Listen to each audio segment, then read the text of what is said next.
Buenas tardes. Aquí estamos otra vez con la clase de ética cristiana. Vamos a estar mirando algunos de los principales problemas éticos, como lo son el aborto, la homosexualidad, el divorcio, el recasamiento, la eutanasia, entre otros puntos. Esta semana vamos a empezar con el aborto. En años recientes, el tema del aborto ha cobrado especial importancia en México y en toda Latinoamérica. Mujeres a lo largo y ancho del continente se encuentran luchando por el derecho a abortar de manera libre, segura y gratuita. Las mujeres pro aborto que se han levantado y se levantan políticamente lo hacen por el derecho a decidir, pero también en defensa de otros derechos fundamentales que se ven implicados en la despenalización del aborto.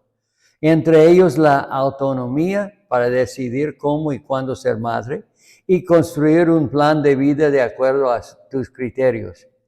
La libertad sobre el propio cuerpo y el desarrollo de la sexualidad. El derecho a la salud, garantizando un aborto seguro y en condiciones óptimas. Y el derecho a la vida misma, pues miles de mujeres mueren cada año en abortos clandestinos derivados de un contexto de penalización del aborto.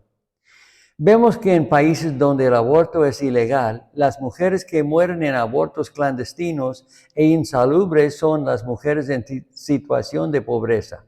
En muchos casos son también racializadas que pertenecen a un grupo étnico.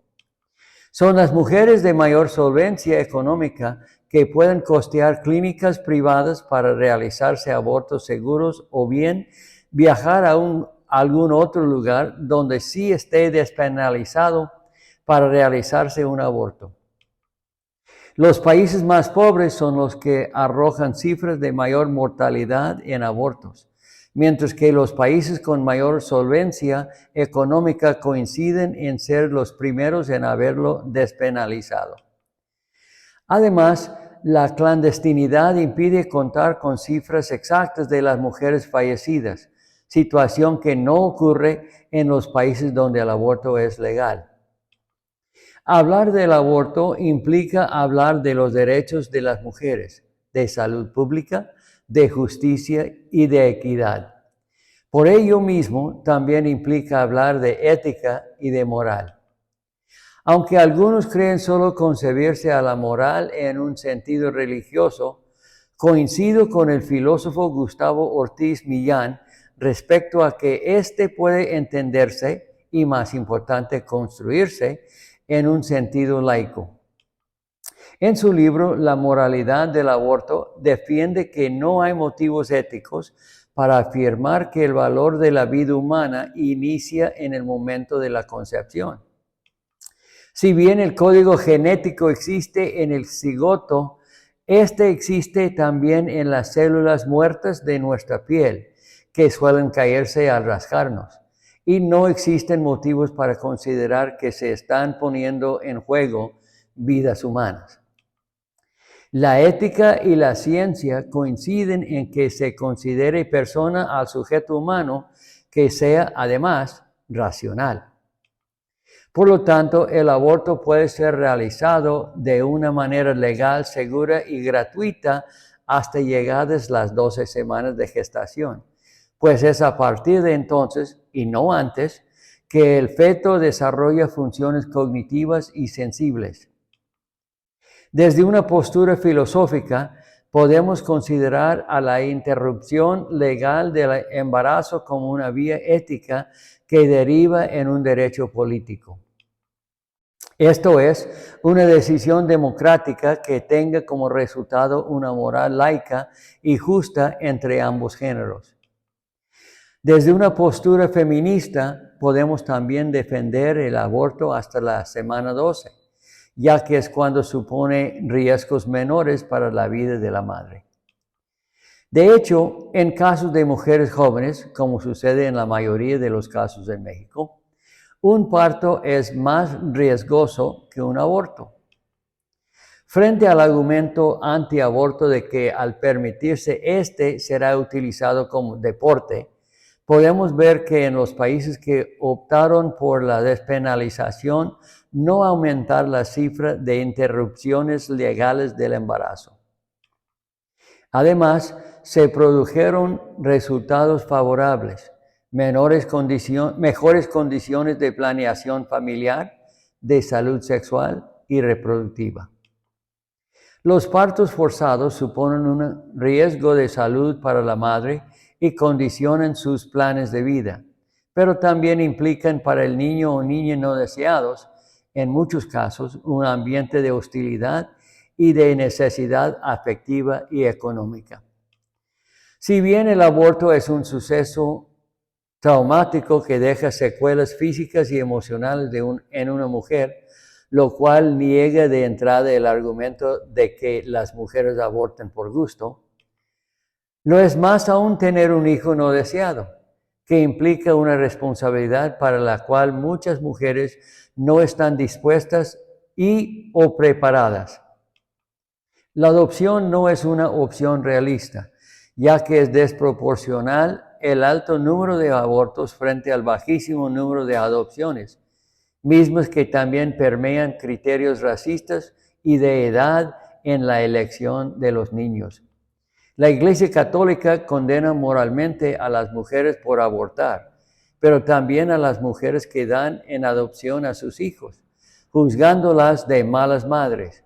Y los gobiernos no podrían abastecer a tantos orfanatos como los abortos se realizasen. Ahora bien, si nos basamos en el argumento de la potencialidad presente en el feto de ser persona desde el momento de la gestación, tendremos que recurrir a argumentos atribuidos a filósofos religiosos como Tomás de Aquino, sobre las teorías del mandato divino y del derecho natural, según las cuales cada cosa tiene una función delimitada por leyes divinas. Si fuéramos coherentes con estas teorías, tendríamos que penalizar cualquier caso de sexualidad con fines que no sean las de procreación. A los gays y las lesbianas, a las parejas heterosexuales que usan métodos anticonceptivos y a los hombres por eyacular en cualquier lugar que no sea el interior de una vagina. Lo curioso del asunto es que ni Tomás de Aquino fue congruente con su teoría y podríamos situarlo en una posición pro aborto. Afirmó que el alma no es infundada antes de la formación del cuerpo, por lo que es un embrión en los primeros meses de formación no tendría alma. Fue de hecho hasta el siglo XVII que el aborto comenzó a ser considerado por la religión católica como homicidio. A partir de entonces se ha sacralizado, casi hecho sagrada, a la mujer que muere en el parto y se ha infundado una culpa irracional y misógina en las mujeres que carecen de deseos o condiciones de ser madres. Esto coincide con la visión de las mujeres como hechas para la maternidad y el cuidado, misma que niega la autonomía femenina y la noción de las mujeres como sujetos de derechos. La penalización del aborto parece priorizar la vida en potencia del feto por encima de la vida real de la madre. Desde un ámbito legal también es visible la hipocresía presente en la penalización del aborto. El Estado no considera que el feto sea realmente una persona. De ser así, se cobraría a los padres pensión alimenticia desde el momento de la concepción. Hoy sabemos que el aborto es más penalizado que el abandono parental y que hay mujeres presas incluso por abortos espontáneos. La penalización del aborto no salva vidas. Las mujeres mueren día con día a través de abortos clandestinos. Más bien, la penalización intenta moralizar la sexualidad femenina, dejar en las mujeres toda la responsabilidad reproductiva, imponer criterios religiosos a las leyes, sobreponer el deseo del hombre de la paternidad sobre cualquier proceso físico y psicológico de la madre, y por encima de su derecho a la vida misma, una vida que ya es formada, no potencial. No se está a favor del aborto como tal. Ninguna mujer tiene entre sus deseos pasar por el proceso de un aborto. Se está a favor de la despenalización para hacer valer los derechos de las mujeres. La despenalización no obliga a ninguna mujer a abortar, pero la penalización sí obliga a las mujeres, en muchos casos niñas, a parir. Esta información fue tomada de la página web de Filosofía en la Red. El título del estudio es Aborto, Ética, Salud Pública y Derechos Humanos. Quiero que me manden los comentarios, que hagan comentarios acerca de esta presentación, en qué puntos están a favor y en qué puntos están en contra para la tarea de esta semana, aparte de la lectura del libro. Si me mandaron la tarea por email y recibieron un mensaje que dijo algo de que no fue recibida, vuelvan a mandármela. Si la recibo, aunque el mensaje diga que no. Y ahí está mi correo electrónico por si lo perdieron. Esta semana deben estar leyendo los capítulos 4 de cada autor en el libro de texto, contestando las preguntas al final del capítulo y mandándome las respuestas. Muchas gracias por su atención. Que Dios los bendiga. Hasta la semana que viene.